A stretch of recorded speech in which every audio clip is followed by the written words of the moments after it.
ஜனவரி 31 இன்று வரலாற்றில் ஒரு சிறப்பு மிக்க நாள். இந்த கூட்டத்தில் யாராவது ஒரு 80 வயதை கடந்திருந்தவர் இருந்தால் அவருக்கு தெரியும். ஏனென்று சொன்னால் 48 ஆண்டுகளுக்கு முன்னால் 31/1/1976 ஊழல் செய்த பெருமகனார் என்பதற்காக திமுக ஆட்சி கலைக்கப்பட்ட நாள் இந்த நாள். இது ஒரு வரலாற்று சிறப்பு மிக்க நாள். இந்த நாளில் ஈரோட்டில் ஓட்டு கேட்டு நிக்கிறோம். இப்போ ஏன் சீமானுக்கு ஓட்டு போடணும்? காசை கொடுக்கறான், வாங்கிக்கிட்டு எவ்வளவு காசு கொடுத்தாங்களோ அதற்கேற்ற மாதிரி ஓட்டு போட வேண்டியது தானே. ஏன் சீமானுக்கு ஓட்டு போடுறோம்? அதுக்குதான் இந்த கூட்டங்களை நடத்தி கொண்டு நாம ஊரூரா திரிகிறார் அண்ணன். இன்றைக்கு தமிழ் தேசத்தின் தவ புதல்வன் அப்படி என்று போற்றப்படுகிற சீமான் இன்றைக்கு வீதியில் இறங்கி தமிழ்நாட்டை காப்பாற்றணும். குறிப்பா சொல்ல போனா இவெல்லாம் சீமான் திரிவிதவாதம் பேசுகிறார் என்று சொல்றாங்க. ஒட்டுமொத்த தமிழ்நாட்டை காப்பதற்கு தமிழ்நாட்டில் இருக்கிற தமிழர் அல்லாதவர்கள் யாராக இருந்தாலும் தமிழ்நாட்டில் செழிப்பாக வாழ வேண்டும். இந்த மண்ணின் அரசியலும் மக்களின் அரசியலும் பேசுவதுதான் சீமா. இப்போ திமுக அரசு நல்லாதான் ஆட்சி பண்ணுது வைங்களேன். ஒன்றும் இந்த ஈரோடு கிழக்கு இடைத்தேர்தல் திமுக தோற்றால் ஆட்சி களைய போவதில்லை, அப்படித்தானே? சரி, இந்த சீமான் ஒரு ஆள் நான் மண்ணை காக்கிறேன், மனுஷனை காக்கிறேன், உரிமையை காக்கிறேன், அதை காக்கிறேன், இதை காக்கிறேன்னு தொடர்ந்து கத்திக்கொண்டே வருகிறார். ஒரு தடவை இந்த சீமானுக்கு ஒரு ஓட்டை போடுவோம். சட்டமன்றத்துக்கு தான் போகட்டுமே. வெளியில இருந்து மைக்கில நான் அதை பண்ணிடுறேன், இதை பண்ணிடுறேன் அப்படின்னு சீமான் சொல்றாரு இல்லையா, ஒரு வாய்ப்பை கொடுத்து அந்த சீமானின் வேட்பாளரை சட்டமன்றத்துக்கு அனுப்புவோம். அப்படி சீமான் இதுவரை அவர்கள் இதுவரை பேசியதை எதுவுமே நம்ம அக்கா சட்டமன்றத்தில் பேசலனா 2026 நடக்கின்ற சட்டமன்ற தேர்தலில் ஒரு தொகுதியில் சீமான் அவர்களுக்கு நீங்க ஓட்டே போடாதீங்க. ஏன்னா நாங்க என்ன வச்சிருக்கிறோம், நீங்க வெறுங்கண்ணி வச்சிருக்கீங்க, எப்படி ஒன்றாலும் ஆட்டுவீங்கன்றான். சரி, நாங்க என்னையோடு எப்படி ஆற்றுன்றது இந்த ஈரோடு இடைத்தேர்தலில் ஜெயிச்சு சட்டமன்றத்தில் காட்டுறோம். இன்றைக்கு ஓட்டுங்கிறதுங்க 200 ரூபாய்க்கு 300 ரூபாய்க்கு ஓட்டு விற்கிறோம்ல. ஒரு காலத்துல படித்தவனும் சொத்து வரி கட்டுவன் மட்டுமே ஓட்டு போடக்கூடிய நிலை இந்த இந்தியாவில் இருந்தது. புரட்சியாளர் அம்பேத்கர் மட்டும்தான் நம்மை ஆள்பவனை நாமே தேர்ந்தெடுக்க வேண்டும், ஏழை எளிய மக்களை ஆளுபவனை பணக்காரர்கள் பண்ணையார்கள் தேர்ந்தெடுக்க கூடாது என்பதன் அடிப்படையில் எல்லாருக்கிட்டையும் சண்டை போட்டு இந்தியாவில் இருக்கிற மிகப்பெரிய தலைவர்கள் எல்லாம் சண்டை போட்டு இந்த சமூகத்தில் இருக்கிற அடித்தட்டு மக்களும் ஓட்டு போட வேண்டும் என்று அந்த உரிமையை வாங்கி கொடுத்தவர் புரட்சியாளர் அம்பேத்கர். அப்படி வாங்கி கொடுத்த உரிமையை கேவலம் 200 ரூபாய்க்கு விற்கிறார். என்னை பொறுத்தவரை ஓட்டு என்பது நம்ம மகளை போல இல்ல, நம்ம மனைவியை போல கூட இல்ல. ஓட்டு என்பது நம்ம அம்மாவை மாதிரி. ஒரு பெத்த தாய கண்டவனுக்கு ஒரு 200க்கும் 300க்கும் விற்கிற நிலையில தமிழர் மக்கள் இருப்பதால் தான் ஏன் பொங்கலுக்கு காசு தரல. உங்களுக்கு காசு தரது நல்லதுதான், நானும் அதை வரவேற்கிறேன். ஏன்னு சொன்னால் தமிழோட பண்டிகை, அது முதன்மையான பண்டிகை. இந்த பண்டிகைக்கு நான் போய் ஒருத்தர்கிட்ட பிச்சை என் வீட்டுல பொங்கல் வைக்கணும், வெள்ளத்தை கொடு, சர்க்கரையை கொடு, கரும்பு கொடுங்க அப்படி பிச்சை எடுக்கிற போது நீங்க பெசன் நகர், அடையாறு, அண்ணா நகர் இந்த மாதிரி பகுதிகளில் ஏழ்மையாக இருக்கிற இடத்துல ஒரு சைக்கிள்ல போய் அந்த பொங்கல் பையை வாங்கி கொண்டு அந்த கரும்பை சைக்கிள்ல கட்டுறான். 20 லட்ச ரூபா 30 லட்ச ரூபா கார் எடுத்துட்டு வந்து ரேஷன் கடையில் நிப்பாட்டிட்டு கரும்பை வாங்கி அந்த கரும்பு காருக்குள்ள போகலன்னு உடைச்சி சொருகிற நிலையில் தமிழகத்தில் இருக்கிற மக்களை இன்றைக்கு இந்த திராவிட இயக்கங்கள் மாற்றி இருக்கிறது. அதால அவங்க காசு தரல. அப்போ அமைச்சர்கள் என்ன சொல்றாங்க, இந்த தடவை ஏன் காசு தரல, இல்ல அடுத்த தடவை தேர்தல் வரும்போது சேர்த்து கொடுத்துருவோம். அப்போ இந்த மக்கள் தங்கள் தாயை விற்பதற்கு இவர்கள் தயாராக இருக்கிறார்கள். இவர்கள் ஒட்டுமொத்த தாய்களையும் நாங்கள் விலை கொடுத்து வாங்குவோம்னு அவங்க கேவலமா நம்மளை நினைத்துக் கொண்டிருக்கிறார்.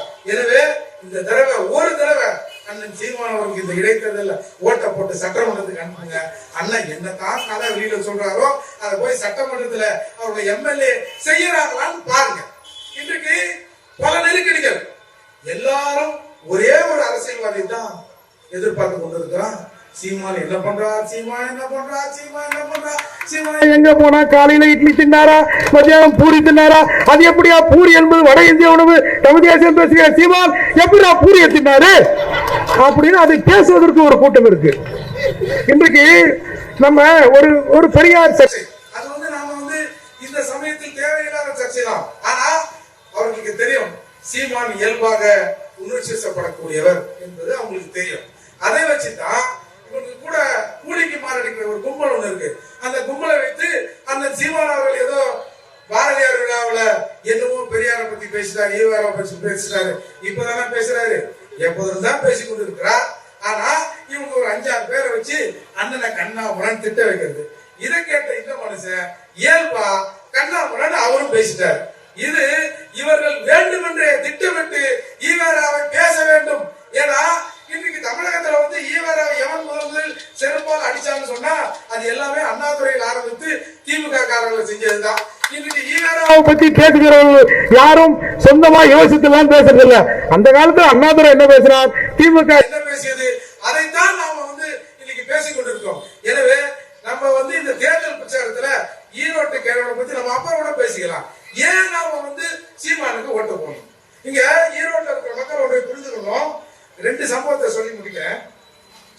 ஜூலை 2022 கோபிச்செட்டிப்பாளையம் அருகே இருக்கிற வெள்ளாளப்பாளையத்துல ஒடிசா மற்றும் ஜார்க்கண்டை சேர்ந்த ஒரு 100 பேர் எங்கிருந்தோ வந்தவன் தமிழ்நாட்டுக்காரன விரட்டி அடிச்சதை பாத்தீங்களா இல்லையா? இங்க இருக்கிற ஈரோடு பெருந்துறை சிப்காட்ல கிட்டத்தட்ட 70,000 பேர் வட இந்தியர்கள் இங்க வேலை செய்யறாங்க. இந்த 70,000 பேர் வேலை செய்யறது பிரச்சனை இல்ல. 70,000 பேர் தமிழகத்தில் இருக்கிற ஈரோட்டில் இருக்கிற அந்த மண்ணின் மைந்தர்கள் யாராக இருக்கட்டும் அவரோட வேலையை பறித்திருக்கிறான் என்பதை உணர வேண்டும். அதை உணர்த்துகிறவர் தான் சீமான். நீங்க ஏதோ நாம தமிழோட பிரிக்க போறோம், மற்றவெல்லாம் திறக்க போறோம் அப்படி இனவாதம் பேசுகிறார். எப்படி சாதியவாதம் ஆணவ படுகொலைக்கு இட்டு செல்கிறதோ அதே மாதிரி இனவாதம் பேசுவது இங்க ஒரு பேரழிவை ஏற்படுத்துகிறான். தமிழர்கள் உண்மையிலே அந்த உணர்வோடு இருந்திருந்தா இன்றைக்கு சீமான் என்ற ஒரு நபர் கட்ட வேண்டிய அவசியமே இல்லை. கூட கொஞ்சம் உரைக்கும். ஆனா தமிழருக்கு அது இல்ல, வெளிப்படையா அதை நாம ஒத்துருந்தே ஆகணும். இல்லன்னா இவ்வளவு சிரமமே இருக்காது. தமிழருக்கு எதிராக எவ்வளவு பேசினால் அங்க இருக்கிற தமிழன் அந்த இடத்திலிருந்து சிரமம் எடுத்து அடிப்பான். இப்ப நாம இவனை செருப்பு எடுத்து அடின்னு சொல்றோம், செருப்பையும் வாங்கி கொடுக்க வேண்டிய நிலையில அந்த சீமான் இருக்கிறார். அதுதான் நமக்கு இங்க சங்கடம். இன்னொரு சம்பவம், பொதுவா மற்ற மாநிலங்கள்ல இது எங்க ஊரு நீங்க கிளம்புங்க அப்படின்னு சொல்றதை நம்ம பார்த்திருக்கலாம். ஆனா இங்க கோவை, திருப்பூர், உடுமலை ரோட்ல இருக்கிற அந்த 28 ஜனவரி 23 இந்த தென்னை மர சங்க தொழிலாளர்கள் இருக்காங்களா, அவங்க போய் அந்த கோட்டாட்சியர் அலுவலகத்துக்கு முன்னால ஒரு ஆர்ப்பாட்டம் பண்றாங்க. என்னன்னு, நாங்க ஊரை விட்டு வந்து எங்களுக்கு கஞ்சி கொடுன்னு இல்ல, எங்க நாங்க இந்த மண்ணின் மைந்தர்கள், இந்த ஊர்க்காரர்கள், நாங்க கிட்டத்தட்ட ஒரு 50-60 வருடங்களாக 2-3 தலைமுறையாக இந்த பணையேறுகிற வேலையை செய்து கொண்டிருக்கிறோம்.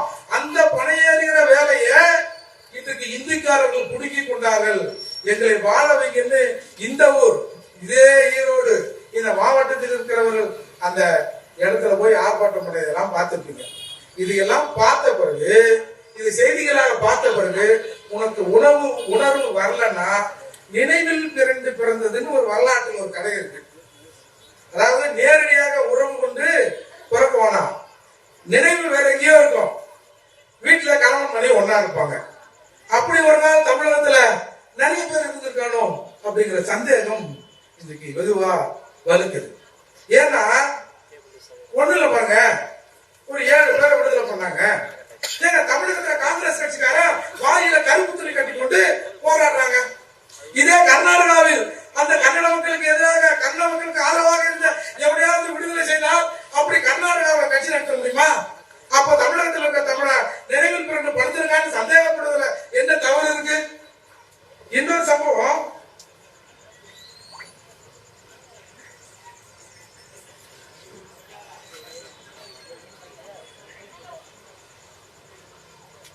இந்த ஈரோடு பவானி மேட்டூர் ரோட்ல ஜீவா நகர்னு ஒன்று இருக்கு, பார்த்துருப்பீங்க. பசங்களை நாம ஒன்றும் கொடுமைப்படுத்தல. ஒரு 12 வட இந்தியர்கள் சேர்ந்து ஒரு 10-12 பசுவை தாறுமாறாக்கிட்டான். பசுவே இப்படி பண்றாங்கன்னா அப்ப நம்ம வீட்டு பிள்ளைங்க நம்ம என்ன பண்ணுவோம்? அவர்களை வருவதை தடுப்பதற்கு இந்த அரசு ஏதாவது ஒண்ணு செய்யுதா? ஒரு நூற்பாளையத்துல, கோபிச்செட்டிப்பாளையத்துல அங்க இருக்கிற 100 வட இந்திய தொழிலாளர்கள் சேர்ந்து இந்த மண்ணின் மனிதர்களை தமிழ்நாட்டுக்காரங்க ஈரோட்டுக்காரங்க வேலையில எடுக்காதன்னு போராட்டம் பண்றான். இதே நிலை கர்நாடகாவில் நடக்குன்னு வச்சுங்க, ஒரே ஒரு பெயர் உயிரோடு இருந்திருக்க முடியாது இந்த தொழிலாளர்கள். அதையெல்லாம் கேட்டுக்கொண்டு நாம சாதாரணமாக தானே இருக்கிறோம். அதாலதான் எனக்கு சந்தேகம் மேலும் மேலும் வளர்க்கிறது. நாம நினைவில் பிறந்திருக்குமோ அப்படிங்கிற சந்தேகம் இயல்பா வருது. எனவே எனதரவை சகோதர சகோதரிகளே, நாம யாருக்கும் எதிரானவர்கள் அல்ல. இந்த சீமான் அவர்கள் பேசுகிற இந்த மண்ணுக்கான அரசியல் இந்த மண்ணில் இருக்கிற எல்லா சமூக மக்களுக்கும் எல்லா இன மக்களுக்கும் சேர்ந்துட்டான். நாம யாரையும் மத்த ஸ்டேட் மாதிரி நாங்க மட்டும்தான் இங்க இருக்கோம், நீங்களும் போங்க, உங்களை விரட்டி விடுவோம் என்றெல்லாம் யாரும் இங்க சொல்லவில்லை. இந்த மண்ணை காத்து அடுத்த தலைமுறைக்கு கொடுக்க வேண்டிய பொறுப்பு நமக்கு இருக்கிறது என்றுதான் செந்தவன் சீமான் அவர்கள் தொடர்ந்து பேசிக்கொண்டே இருக்கிறார். எனவே ஒரே ஒரு முறை ஒரு வாய்ப்பை அண்ணனுக்கு தாருங்கள். அண்ணன் சும்மா சொல்றாருல, என்னன்னோ நான் அதை பண்ணுவேன் இதை பண்ணுவேன்னு. அண்ணனுடைய எம்எல்ஏ சட்டமன்றத்துல என்ன பண்றாங்கன்னு தமிழகத்தில் இருக்கிற மக்கள் பாருங்க. ஒரு சட்டமன்ற உறுப்பினர் என்று சொன்னால் எப்படி இருக்க வேண்டும் என்பதை நம்முடைய சீதா லட்சுமி அவர்கள் நிச்சயமாக நிரூபிப்பார். எனவே வாங்க, இந்த தடவை நீங்க திமுகவுக்கு ஓட்டு போட்டு ஜெயிச்சு இன்னொருத்தர போய் கொள்ளடிக்கிற வர போறீங்க. கொள்கையை பேசுவதற்கு, தமிழ்நாட்டை பேசுவதற்கு, தமிழக மக்களை பற்றி பேசுவதற்கு, எங்களின் நிலையை பற்றி பேசுவதற்கு, எங்களுக்கு அடுத்த இளைய தலைமுறையை பற்றி பேசுவதற்கு ஒரு வாய்ப்பு அளித்து இந்த வேட்பாளரை நீங்க கண்டிப்பா ஜெயிக்க வைக்கணும். அப்படி இல்லைன்னு வச்சுக்க பாருங்க, இந்த சீமான் அவர்கள் தான் தமிழினத்தின் கடைசி ஆயுதம். இந்த ஆயுதத்தையும் நாம் இழந்து விட்டால் வாழ்க்கையை முடிஞ்சிடும். அதால தயவு செய்து கொஞ்சம் சிந்திச்சு பாருங்க. இன்றைக்கு வேண்டும்னே அதை சொல்லிட்டார் என்ன சொல்லிட்டாருன்றதுலாம் ஒன்றும் பிரச்சனை இல்லை. இப்ப எல்லாரும் ஈவே ராமசாமி பத்தி பேசுறாங்க. என்னை பொறுத்தவரை அது நம்ம பேச வேண்டிய அவசியமே இல்லை. ஈவே ராமசாமி அவர் திட்டினாலும் உங்களுக்கு ஒன்றும் பிரச்சனை இல்லை. ஆனால் ஈவே ராமசாமியை திட்டுகிற அதே நேரத்தில் திராவிடம் தமிழினத்திற்கு எதிராக இருந்திருக்கிறது. திராவிடம் என்ற பெயரால் இங்கே தமிழர்களை இவர்கள் பிரித்திருக்கிறார்கள். எனவே இந்த திராவிடத்தை விலக்கி வைத்துவிட்டு தமிழெல்லாம் நாம் ஒன்றாக இணைய வேண்டும் என்ற ஒரு சிந்தனை இன்றைக்கு எழுந்திருக்கிறது. அந்த சிந்தனை அடுத்து இவர்களை ஆட்சியில் அமர விடாது என்பதற்காக தான் பெரியாரை தூக்கி வர. பெரியாருக்கும் இவனுக்கு ஒண்ணுமே இல்லை. இப்ப அண்ணன் சீமான் அவர்கள் பேசுவதெல்லாம் இவர்கள் பேசுகிற 10ல 1 பேசிருப்பாங்கன்றதே சந்தேகம் தான். என்னை தெரிஞ்ச வரைக்கும் ஒரு 1/2% தான் அண்ணன் பேசுறாங்க. மற்றவங்க ஒரு 1/4% அங்க இங்க பேசுறோம். எனவே திராவிடம் என்ற பெயரால் தமிழகத்திலே தமிழர்களை ஏமாற்றிக் கொண்டு இங்க ஒரு சின்ன கூட்டம் எனக்கு என்ன வருத்தம்னா, எங்களை ஒரு பெரிய கூட்டம் ஏமாத்தினாங்களோ சந்தோஷம் தான். நம்மளோட பெரிய கூட்டம் அவர்கள் ஓட்டை வைத்துக் கொண்டிருக்கிறார்கள். அவங்க ஏமாத்துறாங்கன்னா கூட நாம அதை புரிஞ்சுக்கலாம். ஆனால் மைக்ரோஸ்கோப் கம்யூனிட்டியாக இருக்கிற ஒரு கூட்டம் தொடர்ந்து பெரும்பான்மையாக இருக்கிற தமிழர்களை ஏமாற்றி கொண்டிருக்கிறது. இவனுக்கு தேவைன்னு சொன்னா திராவிடன்றா, தேவைன்னா தமிழர்கள் என்றா, கடல்ல தூக்கி போட்டா கட்டுமரமா வர வேண்டும் போது தமிழர்களே என்று சொல்கிற கருணாநிதி திராவிடர்களே சொல்லணும்ல. ஏன்னா திராவிடர்ல விரல விட்டு எண்ணிடலாம். இந்த பயணம் நம்மளை கடலோட விட்டு வருவார். அதனால தமிழர்கள் நம்மை காப்பாற்றுவார்கள் என்பதற்காகத்தான் தமிழர்களே என்னை கட்டுமரம், என்னை கடலை தூக்கி போட்டாலும் நான் கட்டுமரமா வருவேன்னு சொல்றாரு. இதை நம்முடைய தமிழர்கள் புரிந்து கொள்ளணும். இது கடைசி வாய்ப்பு. இந்த வாய்ப்பையும் நாம் இழந்து விட்டால் அண்ணன் பூவை மூர்த்தி அவர்கள் ஒன்றை சொல்வார்.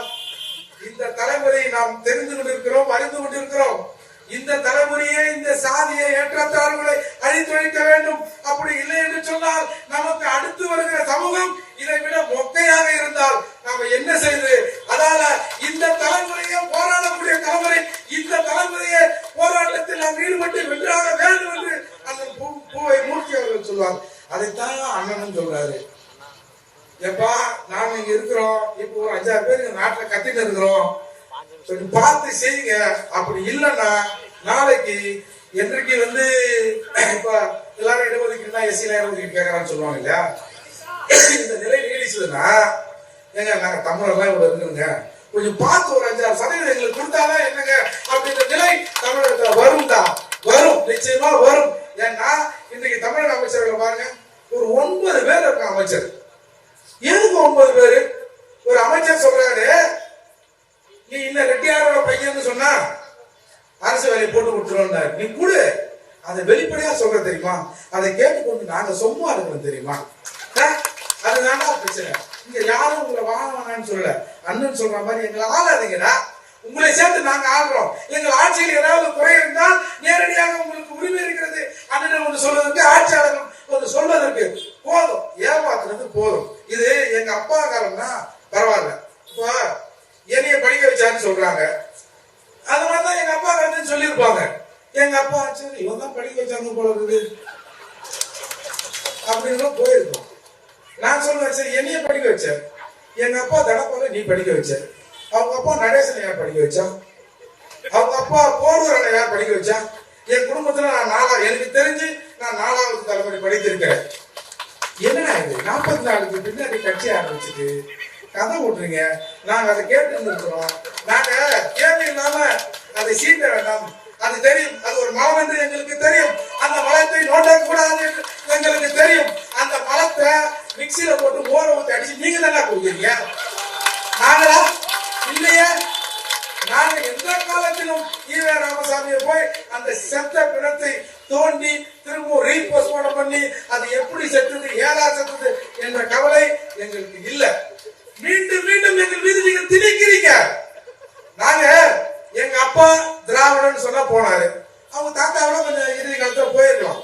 ஆனால் நாங்க எப்பா எங்களை திராவிடன்னு சொல்லாதீங்கப்பா, எங்களுக்கு தமிழன் ஒரு அடையாளம் இருக்கு, அந்த அடையாளத்தோடு நாங்கள் வாழ்கிறோம் இந்த சொல்றோம் பத்தியா, அதுதான்டா சீமானின் அரசியல்.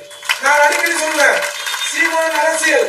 அண்ணன் இன்னைக்கு பேசுறாரு, அண்ணன் எதுலதான் இருக்காரு, அண்ணன் கூட கொஞ்சம் நாளைக்கு மாத்தி பேசுறாரு கூட வச்சுங்க. சீமானின் பின்னால் இருக்கிற கூட்டம் அந்த அரசியலை சரியாக கொண்டு போவோம். அதுதான் இந்த பிரச்சனையே. இந்த அரசியல் சீமானோடு முடிஞ்சுட்டா, சீமானை எல்லாரும் பேசி கீசி இருங்க பாத்துக்கிறாங்க அப்படின்னு சொல்லி கூட ஏதாவது பண்ணலான்னு பார்த்தா பின்னாடி இருக்கிற அடங்க மாட்டான் போல இருக்குது. சொல்ல போனால் இந்த அரசுக்கு நமக்கெல்லாம் அண்ணன் ஒரு வகையில துரோகம் பண்றாரு. அண்ணன் இந்த கட்டுப்படுத்தலன்னா இவங்க அசிங்கப்பட்டு போயிடுவாங்க. அண்ணன் ஒரு தலைவர் என்ற முறையில் இந்த இயக்கத்தை நாம் தமிழர்களை, பொதுவாக தமிழர்களை ஒரு ஒழுங்கான சீரோடு நடத்த வேண்டும் என்று இவர்களை கட்டுப்படுத்தி வைத்துக் கொண்டிருக்கிறார். அப்படி இல்லைன்னா 36 லட்சம் பேரும் ஒவ்வொரு மூலையில் என்று பேசினார்கள் என்று சொன்னால் திராவிடத்தின் பெயரால் எவனாவது தெருவில் நடமாட முடியுமா? என்ன இது? எனவே தமிழர்கள் அவன் சரியா இருக்கான், அவன் ஏமாத்துறவன் அவன் சரியா இருக்கான். ஏதாவது யாருங்க பேர் மாத்துவான்? ஏதாவது ஒரு பெரிய கிரிமினல் வேலையை செஞ்சுட்டு மெட்ராஸ் பக்கம் ஓடி போய் சுப்பிரமணியங்கிறவன் கண்ணன்னு ஏதோ கடையை வச்சு குழப்பம் நடத்துவான். அந்த மாதிரி இவங்க என்னமோ திராவிடம்னு சொல்லி சொல்லி சொல்லி திருட்டு பையங்க மாதிரி, நம்ம திருடன்னு சொல்லல, திருட்டு பைய பேரை மாத்துவோம். அந்த மாதிரி இவர்கள் பேரை மாற்றி வைத்துக் கொண்டிருக்கிறார்கள். அதனால் இவர்கள் திருடராக இருப்பார்களோ என்று இன்றைக்கு ஒரு இளைய தலைமுறை பேசுது. எங்களை பார்த்து ஏன்டா நீங்க திருடன்றீங்க, எங்களை பார்த்து திருடன்றீங்க, வேற யாரை தான் பார்த்து சொல்றது? ஐயா உங்களையே நாங்க திருடன்னு சொல்லலாம், அந்த வார்த்தையை தமிழ்ல இருந்து நாங்க எடுத்து இல்லையா, அதுக்கப்புறம் நாங்க யாரை பார்த்து சொல்லுவோம்? சும்மா ஒரு அண்டா திருடுறவன், ஒரு குண்டா திருடுறவன், ஒரு கள்ளப்பருப்பி திருடுறவன், டீ கடைக்கு போனா 2 போண்டா எடுத்து திருடுறவன், அவனையா நம்ம சொல்லுவோம்? ஆகவே அந்த கோடிகள்லாம் உங்களுக்கு சாதாரணமான, ஏன்னா 30,000 கோடி லீக்கேஜ் என்ற முறையில் வருமானம் வருகிறது என்று சொன்னவர்கள், கருணாநிதி வகைரா தன் வாழ்நாளில் சம்பாதித்த காசை விட குறுகிய காலத்தில் 30,000 கோடியை சம்பாதித்து வைத்து இதை எங்கேயா வைப்பதுன்னு தெரியலங்கிறான். ஏங்க ஒரு 50 ரூபாய் எங்கன்னா வச்சிட்டோம்னா, ஐயோ எங்க வச்சமோ தெரியலையா, எங்க வச்சமோ தெரியலையா, எங்க வச்சமோ தெரியலையா, எங்க வச்சமோ தெரியலையா அப்படின்னு அழுது கொண்டு இருக்கிற இந்த சமூகத்துல 30,000 கோடியா? எப்ப நான் சொல்லல, நம்ம மரியாதைக்குரிய பிடிஆர் தான் சொன்னாரு, நிதி அமைச்சரா இருந்தவர். அது வேற, ஏன்னா அவர் கணக்கு அப்ப சரியா தெரியும் இல்லையா. 30,000 கோடியை எங்க வைக்கிறது தெரியலன்றா. ஒரு 10 ரூபாய் பாக்கெட்ல இருந்து கீழே விழுந்துட்டா ஐயோ தொலைஞ்சு போச்சுன்னு தேடுறான். பிள்ளைக்கு ஒரு பிஸ்கட் வாங்கி கொடுத்துருக்கலாமே அப்படி இந்த சமூகம் இன்றைக்கு தமிழகத்துல இருந்து கொண்டிருக்கிற போது 300 கோடின்றான், 4 கோடி வாட்சிங்கிறான், 5 கோடி வாட்சிங்கிறான். என்ன 5 கோடி வாட்சில ரிவர்ஸ்ல காட்ட போகுது? இல்ல வாட்சியா டைம் இருந்தா அண்ணா இந்த டைம் தான் நல்ல டைம் தானே அப்படியே சொல்ல போகுது. அப்போ இவர்கள் இந்த மக்களின் ஏழ்மையை பயன்படுத்திக் கொண்டு எப்படி வாழ்ந்து கொடுத்திருக்கான், நாம எப்படி அதுக்கு அடிபணிஞ்சிருக்கிறோம், எதை வச்சு இந்த 200 மானங்கட்ட 200 300 முன்னால மானங்கட்ட மானிட்டர்னு ஒண்ணு சொல்லுவாங்க, அதுதான் இருக்கிறதே விலை கம்மின்னு 150 ரூபா. இப்ப ஏதோ சாரு அது இது வீரன் பாருங்க தமிழன முக்கையாக்குறதுக்கு இவன் விடுறான் பாருங்க சரக்கு பேர வீரன். இன்னைக்கு அண்மையில 2000 இப்ப ஒரு 10 நாட்களுக்கு முன்னால் ஒரு சர்வே இந்திய அளவில் வெளியிடப்பட்டது. தமிழகத்தில் இருக்கிற புள்ள பெத்துக்கிற விகிதம் இருக்குல்ல, பிறப்பு விகிதம் 11% குறைந்திருக்கிறது. பார்த்துங்க எத்தனை சதவீதம்? 11% தமிழர்கள் பெட்டையாகி இருக்கிறார்கள். இதெல்லாம் குழந்தை பெத்துக்கிற இது பெட்டையாகி மொக்கையாகி இருக்கான். இந்த நிலை இப்படியே நீடித்தால் இந்த 11 22 ஆகும், 32 ஆகும், 42 ஆகும். அப்புறம் சிறுபான்மை தமிழர்களுக்கு இடஒதுக்கீடு வேண்டும் என்று ஒரு போராட்டத்தை முன்னெடுக்க இருக்கிறோம். தமிழர்கள் இருந்தால் உடனடியாக இந்த எண்ணுக்கு தொடர்பு கொள்ளுங்கள். குறைந்தபட்ச 50-100 பேராவது போய் ஆர்ப்பாட்டத்தில் போராட்டத்தில் நிற்கும் இந்த நிலை தமிழகத்துக்கு வந்துவிடும். எனவே தமிழர்கள் இந்த திராவிடத்தை அழித்தொழிக்காமல் தமிழனுக்கு வாழ்வே கிடையாது. எவனெல்லாம் திராவிடம் இப்ப ஓரளவுக்கு இவங்க திராவிடம்னு சொல்லி வெளியே வரது கொஞ்சம் கூச்சப்படுறாங்க. அதனாலதான் சில அல்லக்கைகளை விட்டு நீ சொல்ல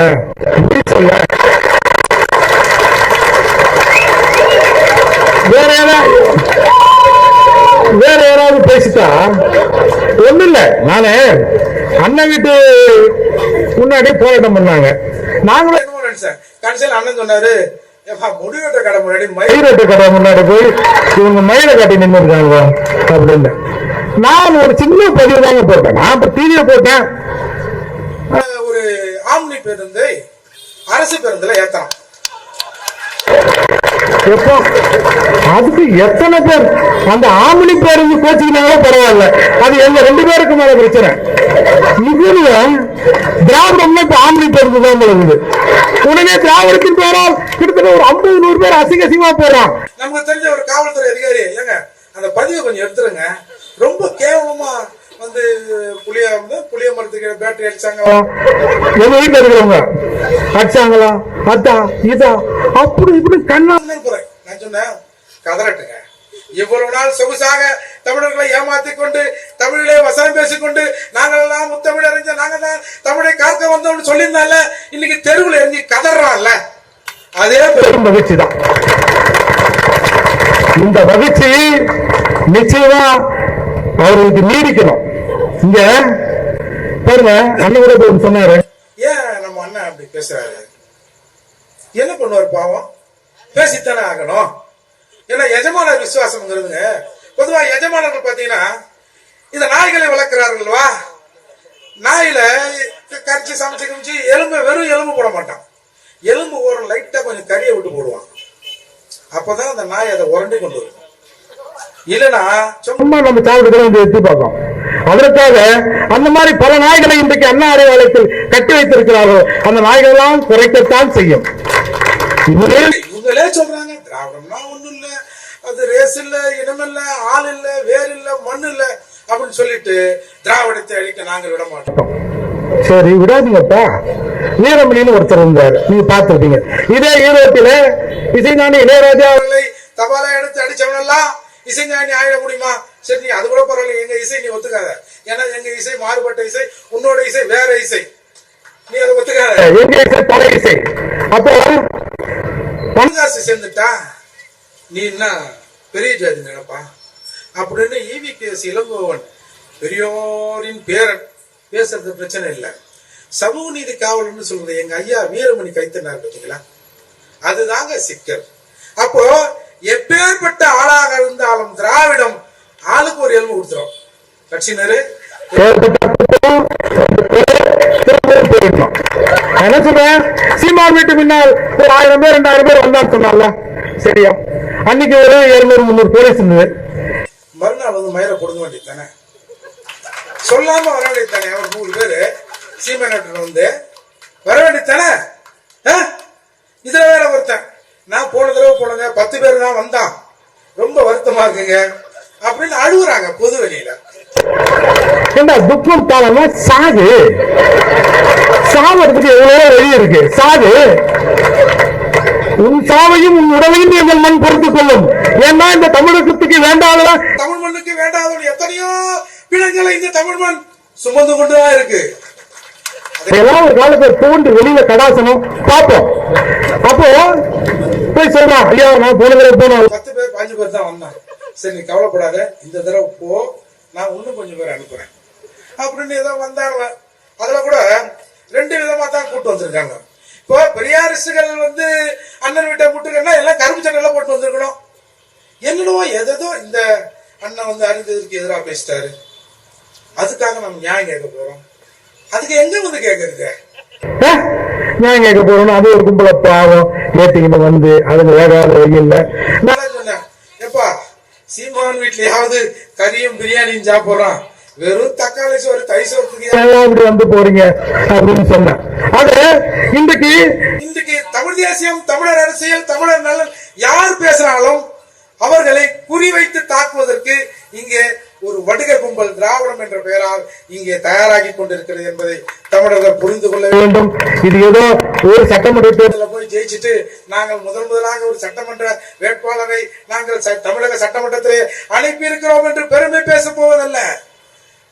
நிச்சயமா இந்த சட்டமன்ற இந்த உறுப்பு அக்கா கீதாலட்சுமி ஜெயிச்சு சட்டமன்றத்துக்கு போய் அண்ணன் வெளியில பேசுறதெல்லாம் உள்ள பேசுறேன்னு வச்சுங்க, நானே அண்ணனை நேரடியாக கேள்வி கேட்பேன் என்பதை இந்த மக்கள் உணர்ந்து கொள்ள வேண்டும்.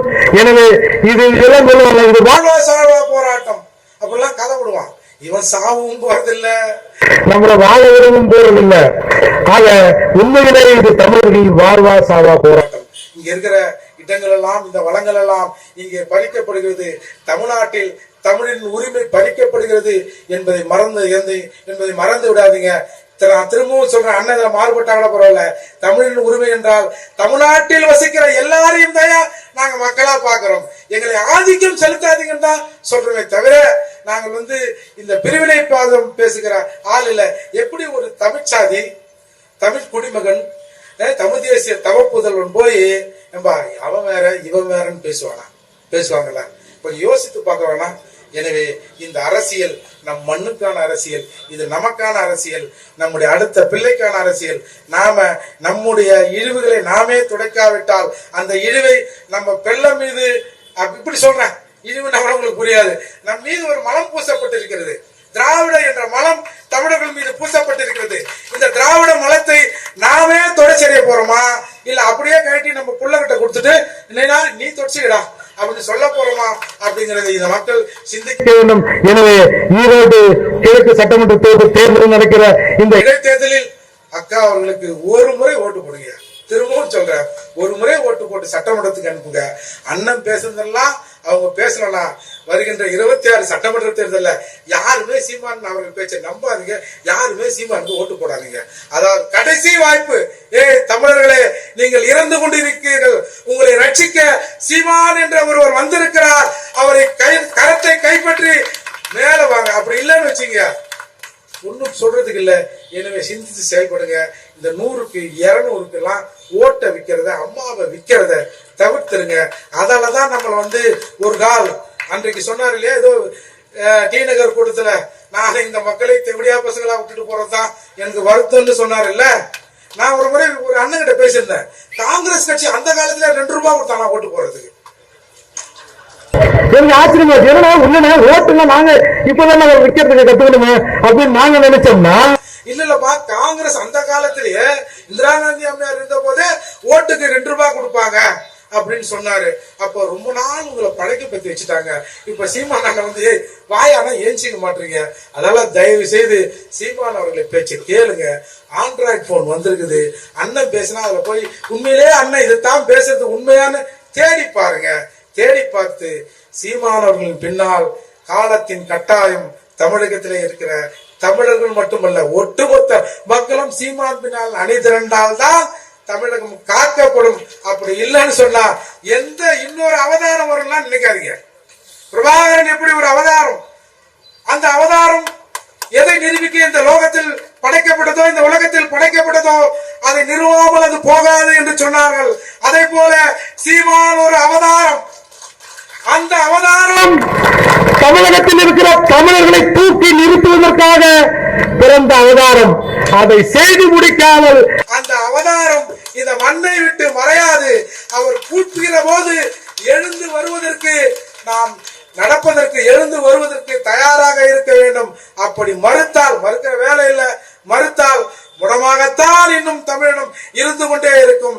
எனவே அண்ணன் செந்தமிழன் சீமான் அவர்கள் கருத்தை வலுப்படுத்த சீதாலட்சுமி அவர்களுக்கு மைக் சின்னத்துல ஓட்டு போடுங்க, மைக் சின்னத்துல ஓட்டு போடுங்க. நன்றி, வணக்கம்.